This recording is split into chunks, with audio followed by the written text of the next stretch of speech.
VT de abertura Educação à Distância. Diferentes formas geométricas se movem, cortadas pelas cores azul, verde, amarelo e vermelho. Se transformam na logo da Escola Técnica Estadual Professor Antônio Carlos Gomes da Costa.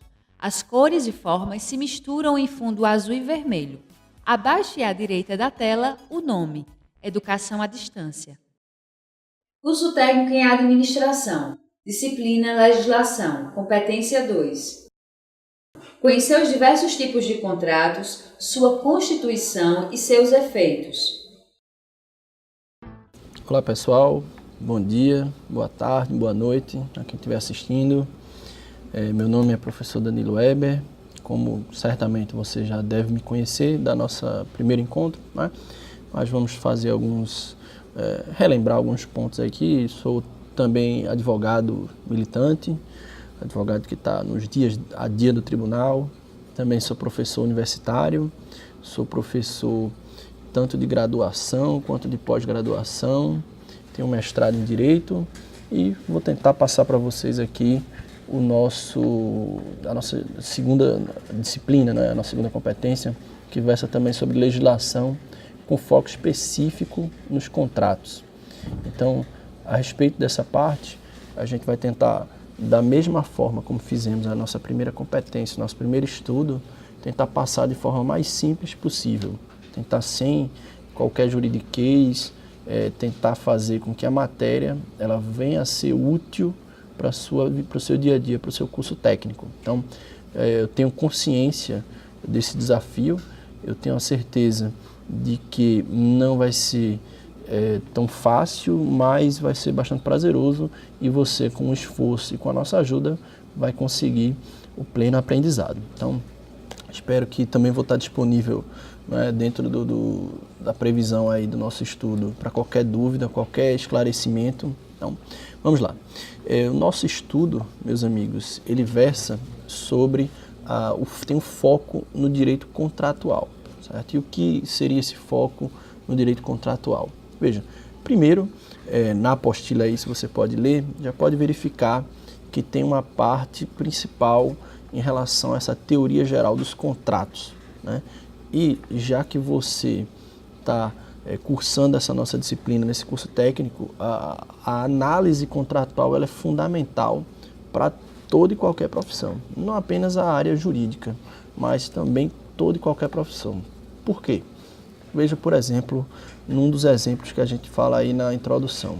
Imagine que você está com sede, não tem água em casa, sai, vai no primeiro local da esquina e compra uma água para tomar, um refrigerante e um lanche, o que quer que seja. Veja, você realizou o contrato de compra e venda. Então, dentro você vai dizer, poxa, um simples contrato, mas eu nem assinei papel algum, mas mesmo assim, é o que a gente chama de contrato verbal, ou que às vezes você ouve falar também, o chamado contrato de boca. A gente vai falar a respeito dele aqui. Pois bem, a primeira grande regra, o primeiro grande princípio do contrato é o chamado pacta sunt servanda, ou seja, aquilo que está pactuado deve ser cumprido. É o que a gente chama também, meus amigos, de força obrigatória dos contratos. Cada contrato ele tem uma sua força obrigatória. Você já deve ter ouvido a expressão: o contrato gera lei entre as partes. O contrato ele gera lei entre as partes. Como assim o contrato gera lei entre as partes? Ora, se você se obriga, você passou o cartão de crédito, comprou um determinado serviço, pagou o preço, o serviço prestado, a parte que foi contratada, ela deve obrigatoriamente cumprir aquilo que foi pactuado. Então, se ela não fizer por bem, vamos dizer assim, o Poder Judiciário pode obrigá-la a fazer. Então, tem toda essa circunstância, tem toda essa mística, né, dessa questão da força obrigatória dos contratos. Então, o contrato ele tem um poder cogente, vamos dizer assim, ou seja, um poder que impõe o dever àquilo que está no papel. Em linhas gerais, entre aspas, em resumo, aquilo que está no papel deve ser obrigatoriamente cumprido. Pois bem, o contrato, né, já que a gente já falou, por exemplo, contrato verbal, contrato escrito, existem classificações diversas. Eu trouxe para vocês algumas aqui, né? A gente vai falar disso também e do contrato na área de trabalho, contrato trabalhista, que é importante, afinal, os empregados das empresas, eles são os braços e as pernas. Então, dentro disso, primeiramente falando sobre a questão do contrato solene. O que é o contrato consensual ou solene? Existem contratos que basta apenas a vontade das partes para que você possa contratar. Então, bastaria apenas a vontade das partes, nenhum requisito a mais. Por exemplo, quando você vai comprar um lanche ou quando você vai abastecer o seu carro. Você coloca a gasolina, você fez um contrato de compra e venda.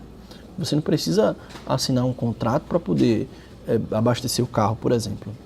Por outro lado, se você vai comprar um imóvel, você sabe que você precisa de quê? Você precisa ir no cartório de registro de imóveis, fazer o registro e registrar para poder contratar. Então, não teria o contrato de um imóvel, o contrato de registro de imóvel é um contrato solene, que exige essa solenidade. Já o contrato de compra e venda um bem móvel, como é uma Coca-Cola, a gasolina, o que quer que seja, é um contrato consensual. Também eu falo do contrato aleatório, vem de alia, que é do latim, significa sorte. O contrato aleatório é aquele contrato que depende da sorte. Como assim, contrato que depende da sorte? Perceba, esse contrato que depende da sorte, ele está submete uma das partes, a obrigação da parte, ela vai ser determinada pela sorte. Por exemplo, o contrato de seguro. O contrato de seguro é um contrato que depende da sorte. Você só vai receber um valor da seguradora se houver um dano no seu bem, por exemplo. Também eu falo sobre o contrato gratuito e o oneroso. Como assim contrato gratuito e oneroso? Existem contratos em que só uma das partes, entre aspas, ganha. Por outro lado, existem contratos em que as duas ganham e perdem. No contrato em que você vai colocar para o seu carro para abastecer a gasolina, um contrato em que você está pagando um preço e o sujeito está entregando gasolina. Os dois ganharam e perderam. Por outro lado, quando você recebe do seu avô uma caneta ou um valor na sua conta corrente, isso é uma doação. Só uma pessoa está ganhando. Então, existem contratos em que a gente chama de contrato gratuito e oneroso, certo? O contrato de trabalho, por exemplo, que a gente vai falar dele já já, é um contrato oneroso, onde as duas partes, elas ganham e perdem. O trabalhador ele tem que estar no seu trabalho no dia a dia e ele recebe em contrapartida o dinheiro. Então, já falando, né, no caso o empregado, e já falando no empregado, existem as características para a figura ele ser considerado empregado. Veja, o empregado ele é a pessoa física, certo? Não pode ser uma pessoa jurídica, então você não pode ter uma pessoa jurídica. O que seria essa pessoa jurídica? Uma empresa, por exemplo, ela não pode ser empregada. A característica do empregado, ele é pessoa física, coloquei para vocês ali, tem que ter essa questão da pessoalidade, habitualidade, ele tem que prestar aquele serviço de forma habitual, não pode prestar o serviço de forma esporádica, não é? Tem a questão da subordinação, a onerosidade, ou seja, é um contrato em que vai se pagar um preço e para o sujeito trabalhar. E tem também a alteridade, que é isso.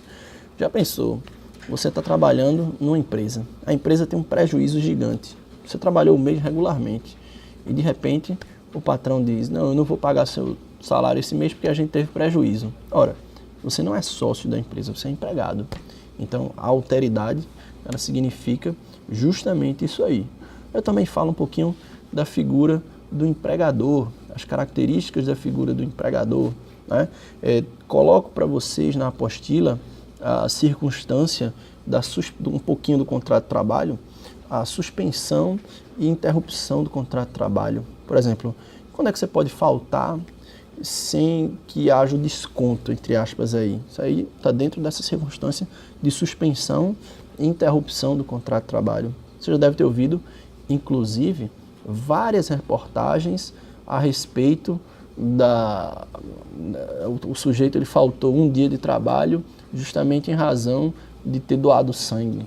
A CLT, que rege essa parte do contrato de trabalho, permite. Então, tem toda essa circunstância, lembrando, não é, principalmente, que você deve ter o foco, certo? O foco do seu estudo deve ser essa parte principal de teoria geral. Então, também a gente falou muito rapidamente, você vê na sua apostila essa questão dos contratos típicos e contratos atípicos. Então, a sua empresa, quando ela vai formar um determinado contrato, ela vai formar, a depender do caso, se um contrato tiver previsto em lei, ele é típico. Por exemplo, o contrato de locação.